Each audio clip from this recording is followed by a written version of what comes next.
The Passenger. Tom had always loved driving at night. There was something peaceful about the open road, the hum of the engine, and the occasional flicker of headlights in the distance. That night was no different until he saw her. It was past midnight, and he was taking a quiet, back-road shortcut home when his headlights caught a figure standing by the roadside. A woman, pale and thin, wearing a tattered white dress. She raised one hand as if asking for a ride. Tom hesitated, but eventually pulled over.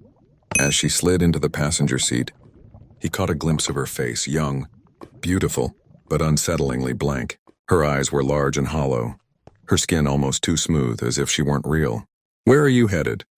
he asked, forcing a casual tone. She turned to him, her lips barely parting. "Just a little farther." Her voice was soft but wrong. It echoed slightly, as if spoken in a vast, empty space. Tom gripped the wheel tighter, keeping his eyes on the road. Minutes passed in silence. Every time he stole a glance, she was perfectly still, her hands folded neatly in her lap. The air inside the car had grown icy, despite the heater running. Then the radio crackled. Static at first, then a whisper. "Don't look at her." Tom's blood ran cold. The voice had come through the speakers, but the radio was off. His hands shook as he focused on the road. "Turn left," the woman suddenly murmured. He didn't remember a turnoff on this road, but when he glanced at the GPS, the screen was blank. "Turn left," she repeated, her voice firmer now. Against his better judgment, he did. The road was narrower, darker. Trees pressed in on either side. "You shouldn't have picked me up," she whispered. Tom's heart pounded.